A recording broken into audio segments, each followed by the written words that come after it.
about the true cost of college on College Planning Untangled today. Maggie, how are you doing? I'm good, Kristin. How are you doing? I'm good.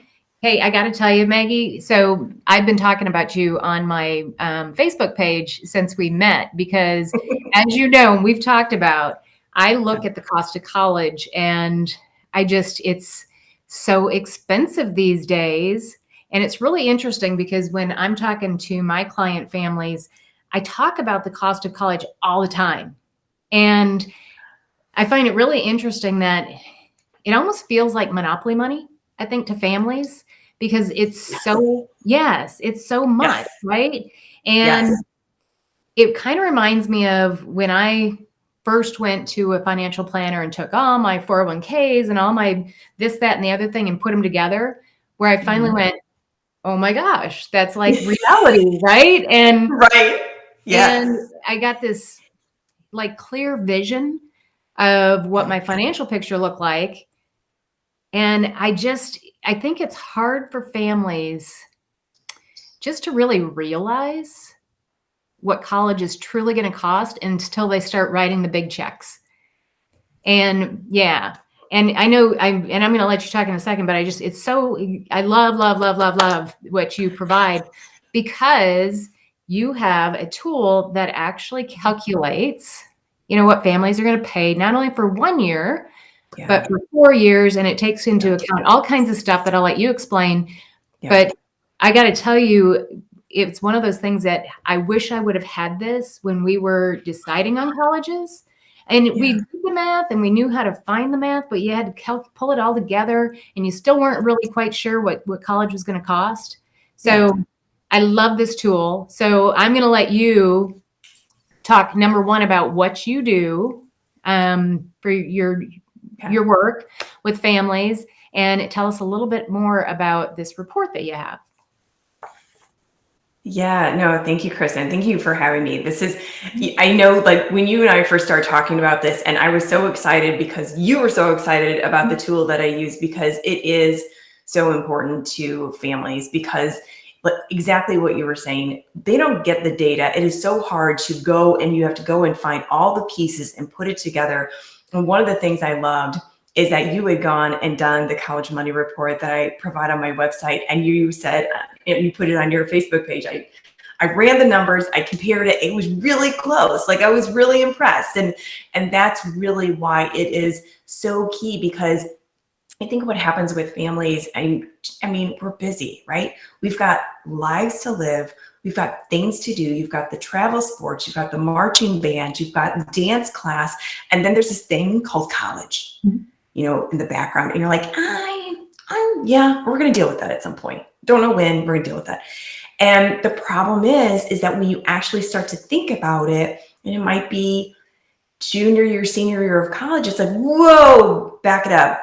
I think we should have been doing something before this. So that's where I come in to help my clients. So my firm, Make a Money Mind Shift, it's a financial coaching and planning firm. And I offer financial coaching packages before I decide to do comprehensive financial planning with those families if they desire it. Partially, one of my financial coaching packages is doing college cost planning. So first we look at the whys. Why do we spend the money that we do so often? As busy families, you're just kind of throwing money where it needs to be, putting the fire out. Oh yeah, I need this uniform. I don't need to go get that pair of basketball shoes. And you're not really paying attention to your money. And then you've got these other goals that you want. You want to go on the vacations every year. You want to go do all these great things. And again, then there's college and it's looming in the background. And so really then when I'm working with my families, it's using this tool to say, okay, let's take a look at everything and let's kind of set up a budget. And if you don't like the word budget, you can say spending plan, however you want to use it. But go ahead and pull the curtain back and look at what the true cost of college is, because there are so many different factors that can play into it. And that's where using this tool really helps to kind of clear up the muck a little bit and you can look at each separate college or university and how it could play in, how it could possibly work for your family. Well, here's another piece of the puzzle I think that this really kind of lends itself to, Maggie. And I think it opens up this conversation for the parents to have with the student, because I've heard so many times that a student is on the hook for all or part of their college tuition, and they have no idea what that looks like. Yeah. And even for the Yeah. kiddos that do, like that Yeah. are getting it paid for by their parents, I think they need to be looking at that when they're making decisions on what college they want to go to as well, because, you know, they need to walk into this eyes wide open. When you're talking, you know, on the report I'm looking at, anywhere from $120,000 to $300,000, that's a big discrepancy on what I'm going to pay for a college. It is a huge discrepancy. And you know, the other thing is, and that's such a good point, Kristin, the other thing is, you know, as parents and students, we have our different ideas. And that's one of the fabulous things that you do is when you're coaching, you're helping them realize, what is it that, you know, maybe is it what the major is? What is it that I want to do after I get out of college? But you still have this dynamic of parents have one idea of college, students may have another idea of college, and lots of times they're not matching, right? And so then it helps then when you can then say, okay, let's take a look at everything together. And in one of my sessions, we bring both parents and the student in so that everybody's looking at the software together at this tool, so that we're all saying, okay, here's the numbers. How are you feeling about where things are right here? Mom and dad, student, what are you thinking? Because what happens, unfortunately, pretty often is that we might allow our students to kind of test drive the Maserati when we can really only afford the Chevy. Yep. You know, I see it. Yeah, I see it all the time. Yeah. Absolutely. Yeah. And so the tool really, one of the things that attracted me to it initially was that, you know, the tagline was kind of saying, you know, you get pre-approved for a mortgage. Why wouldn't you get pre-approved for college? Because it is such a large investment, just like what you were saying, $100,000 to $300,000. I mean, we're looking at the elite schools, you know, tuition this year, anywhere from $80,000 to $90,000 per year, you know, and that's why we have such a student loan debt crisis. And it is. And, you know, a lot of the, you know, a lot of the people, quite honestly, and that are my clients, they have a baby. They're like, look, they're 5 pounds, 6 ounces, and they're going to college, right? So there's this expectation that you're going to college right from the get-go, right? When you know, pop your head out, it's like, blah, blah, blah. And, and I think that the importance of having these conversations is for 2 reasons. It's for the kiddos to really kind of start to think more on the adult side of this and have the facts and be able to make good, solid decisions. But it's also for parents, like you said, to open up those conversations so that everybody's in the same wavelength. Everybody kind of knows what the end result is we're trying to get to, right? And exactly. Yeah. So, okay. So because I'm such a data geek, do you want to pull up that page on the report? So for the listeners, and guys, if you are listening right now, go ahead and ask questions as you're looking at this. If you tune in later, reach out to Maggie or I. We're very happy to get you to the right spot. As far as finding out some of this stuff, I'm now going to play around. I'm going to pull this up into the stream. I'm probably going to have to move some things around because I want you to be able to see what this is. We were playing with this earlier. It was fun. I know, right? And now, but we'll see, because, you know, there we go. All right. There it is. It's still not super big, but, and would you show them? I'll page. Oh, it is. Okay. It is at this page. So let me tell you what I did when I went in and filled out this report. And by the way, guys, this took me 5 minutes. Okay. So this is not a hard thing to fill out. And I picked 3 schools that we were considering when my youngest was getting ready to go off to college.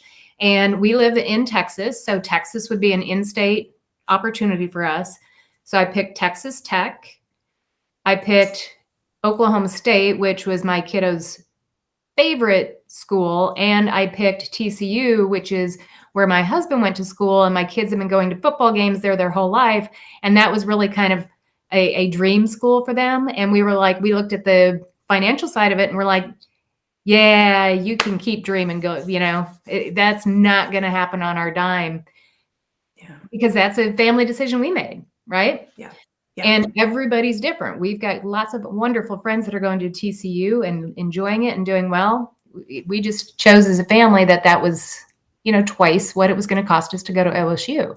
And that's where my son ended up going, is OSU. Okay. Yeah. And go ahead. No, you're good. I'll let you take it away. So this is the report, like Kristin said, it's on my website, at makeamoneymindshift.com. Click down on financial coaching packages, college cost planning, and then it says, do you want to know how much college is going to cost? You can pick the top 3 schools. So like Kristin had said, she went ahead and picked these 3 schools, and clearly, like from the get-go, you can see TCU, double the cost. Well, look at that 4-year number. And exactly. When you're thinking about this and, you're looking up schools and they're showing you the yearly cost, you're like, okay, $27,000, which is still a lot. Let's not confuse anything here. That's still a lot of money for a lot of families. But, you're like, okay, we can do that. When you start multiplying that by 4, and by the way, only 40% of kids graduate in 4 years, let's not forget that. Now start multiplying that number by 5 or by 6, and those numbers get real big real fast. Yeah, absolutely. Yeah. And that's really where it kind of it puts into perspective. And Chris and I just applaud you on, I think one of the hardest things for families is, especially when you have the alma mater and you just really want your kids to go there. You can absolutely, if you want your kids to go there, great, start planning for it as soon as you can, because sometimes the alma maters are just going to cost more money. And if you want that, if that's important to you, absolutely great, fantastic. But you don't also want to disrupt your own retirement, and you don't want to saddle your kids with a ton of student loans that they're going to delay buying their first home. They're going to delay having kids because they're saddled by that debt. And so I think this really this one page puts into perspective, your net cost is what your out of pocket is. And that's something it's kind of a punch in the gut, to be honest. When I'm working with my families, I get excited because I'm happy to show them the numbers, but unfortunately, I also have to rein in my happiness and my excitement because, this is very emotional. College shopping is such an emotional experience, and, you want the best for your kids and you want them to be happy, but you also got to make sure you're whole as a family unit, financially. So I do really love this page just because it really kind of summarizes in a very short form, what you are looking at cost wise. Yeah. And I got to tell you, you brought up a really good point too. And that is, a lot of times people will look at the college rankings and thinking, oh, that makes a huge difference as far as where my kid goes to college. Now let's, we'll be realistic and say, if you go to Harvard, you go to Stanford, there are doors that open for you when you're going to the Ivy Leagues. But, 90% of people don't go to those schools, maybe 95, right? So Gallup and Purdue got together and they did this really cool study. It was about where you go to college really isn't as important as what you do when you're there. And you can still get a great education. You can still get these great life lessons. But I want parents to realize that too, that, when you're looking at this, to me, it's also what feels right for your student. So I will tell you, like for Matt, going to Texas Tech and going to OSU, it was hands down which school felt most comfortable to him.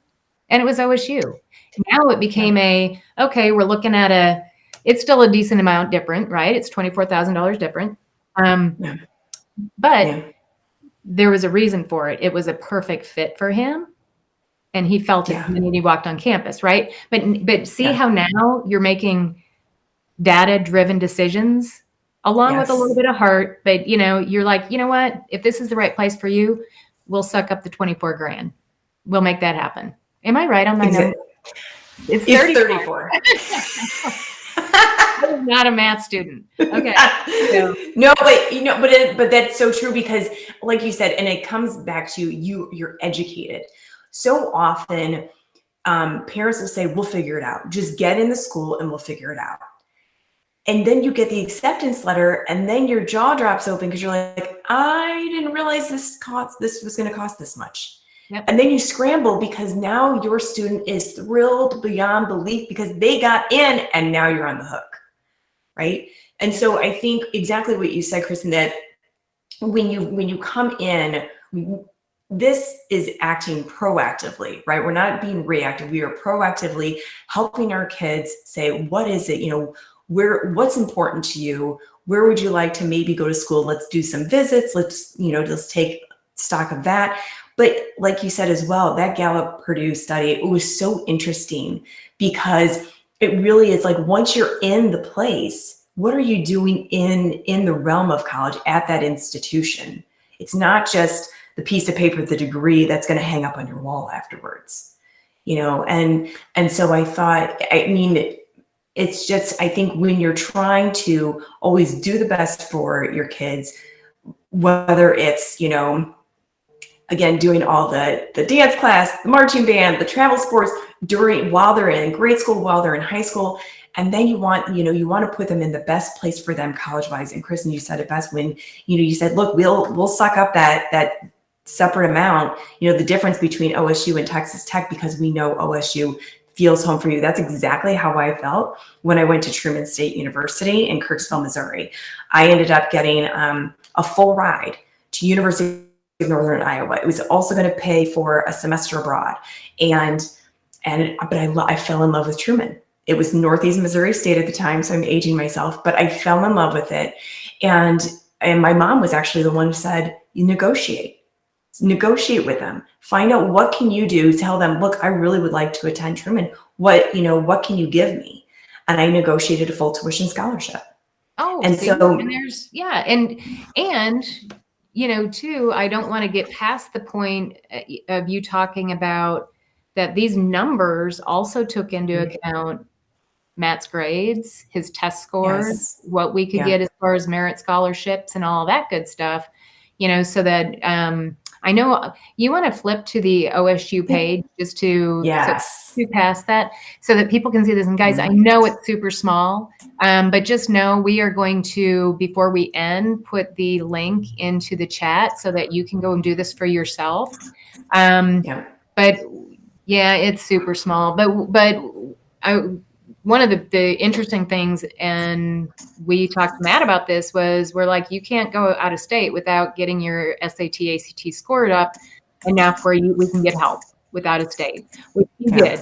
And what's really cool about this is we knew what number he had to hit to get X amount of money for the merit scholarships. But this tool will tell you straight out, where are you at right now? Right? Yes. Yeah, exactly. And so by putting in the GPA and putting in, if you have put in the SAT or ACT or both, it automatically right here, it will actually, there's a column that says merit scholarship, $10,000. And that is a scholarship that based on OSU, that is an average scholarship that they would provide. And so it gives you an idea of saying, okay, there's actually specific scholarships in the tool that I use that say, based on this, you could get this, based on this. Lots of times it'll just say, let's give you an average. So because chances are it's going to be, around this dollar amount. Again, it may change a little bit, but it gives you a better idea of then how much more money than you will have to pay out of pocket.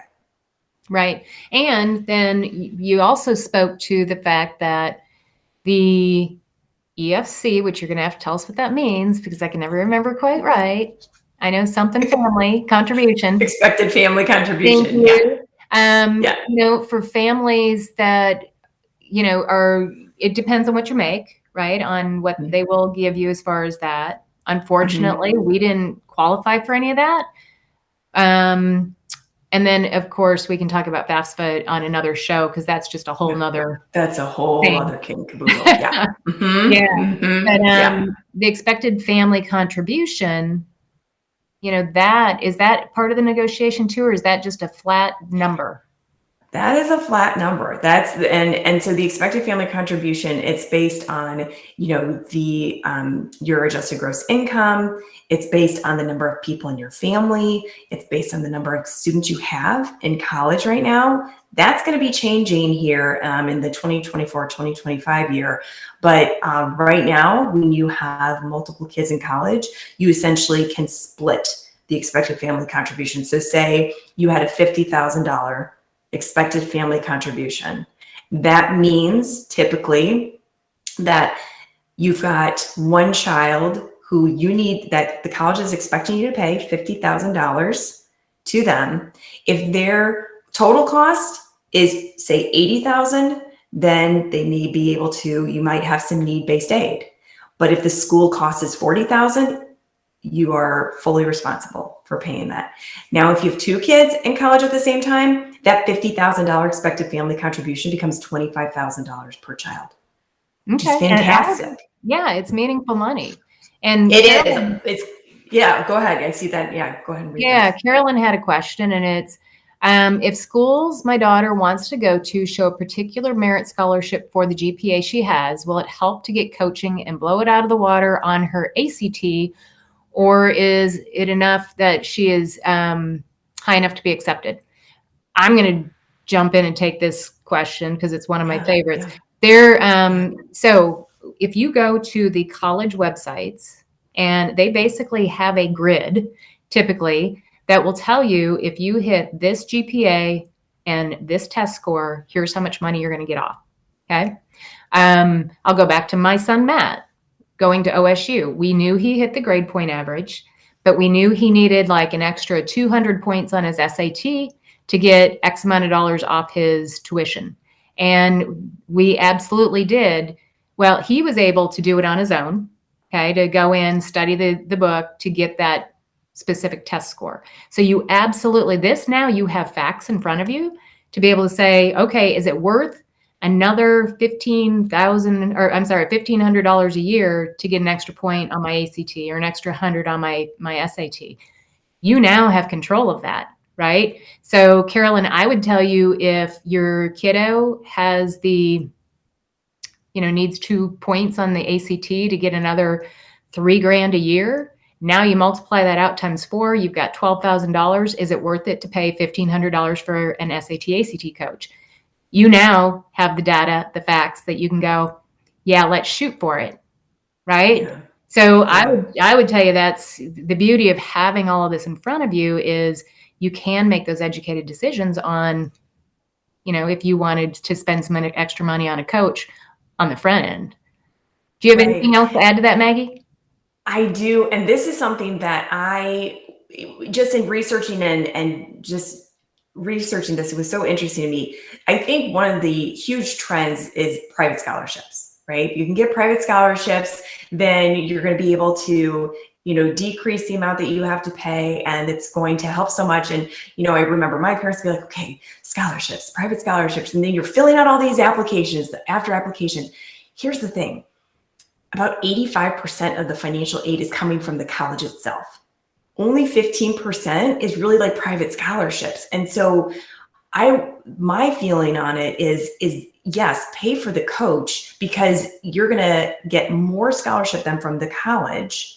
And then versus then maybe try to nickel and dime trying to get these private scholarships. I'm not saying that they don't help. If you can get one and maybe it's going to pay for your books, fantastic. You can earmark it for that.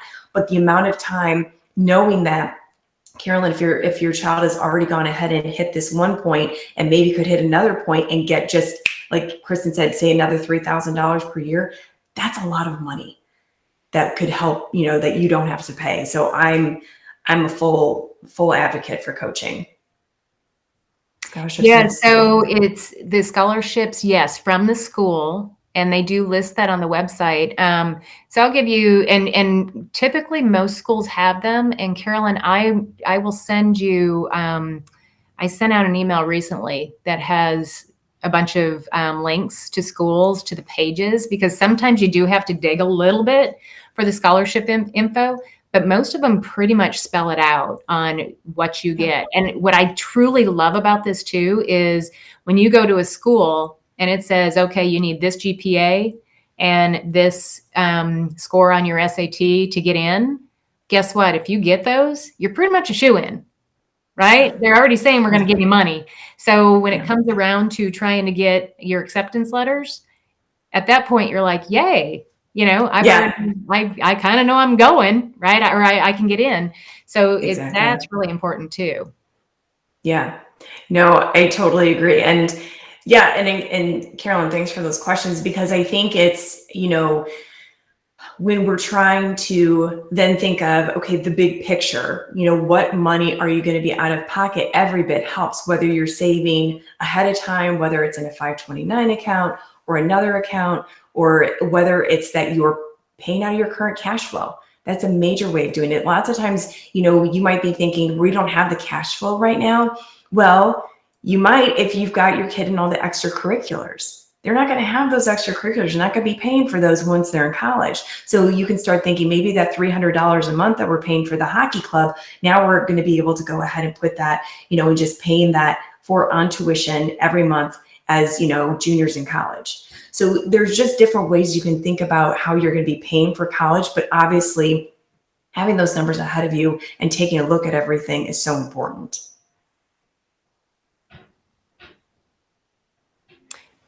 So Carolyn had another question, and that was, I keep hearing about people getting full scholarships for academics, but a 4.5 and a great ACT score seems to cover about half in the merit scholarships.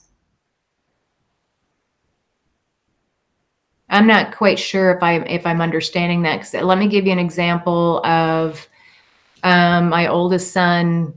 So he qualified for the presidential scholarship at the University of Alabama based on his grade point, and then he needed 2 more points for his SAT, and actually got a full tuition scholarship to the University of Alabama.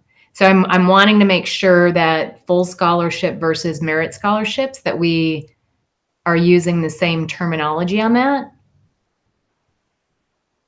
And are there more scholarships on top of what is listed typically? Okay. I don't know if I can answer that question. I've just known of the ones that are there, but Maggie, do you want to talk about the negotiation piece?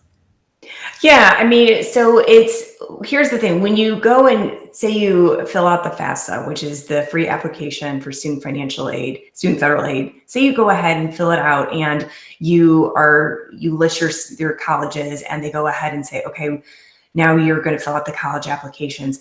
There's ways that once you get your acceptance letter and say they offer you a financial aid package, you can then, say, if it's not what you were hoping for, you have maybe another college that, your kid's like, yeah, that's okay, but I'd rather go over here. Then you can really negotiate and work with the two, and work with the college that your kid really wants to go to, and say, look, this is really, I really want to go. So how can we make this work? Because I want to come here. You would like me to come here. I have the acceptance letter, but I just need a little bit more money. And by the way, this university over here, they're willing to give me this much.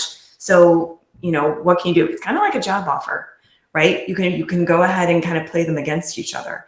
So there are definite ways that, in addition to getting scholarships, that once you've gone ahead and gotten the acceptance letters, you can still work with that university. I love it. Yeah. So yes. And so here's another thing that I find really interesting. And that is that, colleges are a business. And when you have a student that shows interest in a college, that you are absolutely interested in going to that college, they are more interested in you, because having this intention to go plays against a lot of the scores, the scores that the colleges get, as far as, their acceptance and how many kids they make an offer letter to and how many accept. All of that counts for or against them. So when they know that a kid is really intent on going to that school, they're very interested. Don't shy away from calling. And I would even tell you, Bobby and I had done a Facebook Live on showing intention. And that'd be another one, Carolyn, for you to listen to, because the more you're calling the college, the more you're talking about which dorms you want to go to, which major that they're wanting to go to, and talking to that department. All of those kind of add up, and the college knows that you're super interested. So all of that matters. Yeah, absolutely. Yeah. So we are at a half hour. I know that we tried to keep it short, but there's so much cool stuff to talk about. I mean, again, I go back to, when I'm helping students in my pick the right major class, it is about, and I'm going to hide this so that we can be big again. It is about helping them understand why they're going to college, so that, again, they've got facts that they can rely on. They have intention. They know what they want as the end result. And it will help them get through college in 4 years versus the 5 and 6 that it's taken a lot of kids. Another thing that it helps with, Maggie, that we talked about earlier, is if they go to college and decide after freshman year that they don't want to go back, that $27,000, $35,000, $71,000 that you paid, and you have nothing to show for it except for that debt. And that's what we're trying to get past. And believe it or not, 30% of kids head off to college and don't go back after their freshman year. So 1 out of 3 kids, and I'll tell you, it played out with both of my kids' friend groups, right? That some of those kids didn't go back. So, I just want parents to really think about the money piece of this before they go, and not to scare them away by any means, but to go back to, it's just provide the facts so that you can have good educated decisions. Yeah. And exactly. Now, Maggie, would you put the address of the report into the chat? So the college money report. And by the way, it's really cool because it comes out and it says it's for Matthew Clark. It has your kid's name on it. And the other thing that it does is it tells you everything about the cost of attendance, the expected family contribution, need-based grants, all that good stuff. So it kind of outlines that too. Now I got to tell you, it's dry for me because I'm not a financial person, but it's important. I even sat down and read it because it's important. So just know, and the report is super simple. I told you it took me less than 5 minutes to fill this thing out, and you get back an 11-page report. And, the bulk of it is the really cool, here's how much you're going to spend, and here's how much merit scholarship you can get. So I love that. And like I said, it also gives you the facts of what all these things are and how they work together. And, and it goes back to, not everybody's built like me, so don't let that deter you. Or you can call Maggie. She loves this stuff, and she can walk you through what it means. Yes, thank you. As I was pulling up my website too. So I do love, I'm just so grateful, Kristin, that you asked me to do this, because I just think it's so important for families to just know their numbers before they go spend their numbers, and I'm just so happy that, we're able to go ahead and just provide information to families just to empower them more so that they feel comfortable. Even Carolyn just posted right before in the comments saying she didn't realize that you can negotiate. And that's the thing. You want the best for your kids, and you want to make sure that they're happy where they're at, but we also want to come with some data. So thank you so much for having me. This was great. Absolutely. And two, is there a chance that you can copy the link and throw it in the chat? Because for anybody that's coming later, I want to make sure that they get that. And for anybody that's on the call, that they have that they can just click on and go right to it. I will, except I can't figure out how to do it. This is it one of those because your screen's taken up by all my stuff, right? I put it in the host chat, but not in the. I can't. Well, hold on a second, girlfriend. I can do that. Oh, no, I can't because it's not letting me copy. All right. We will put that into the Facebook, and I'll put that on the YouTube. So you can go and get to that right away. And this is already live streaming on Facebook. So we will get that up ASAP. Awesome. Thanks, Kristin. All right. Thanks, Maggie. And we will schedule a time to talk about FAFSA.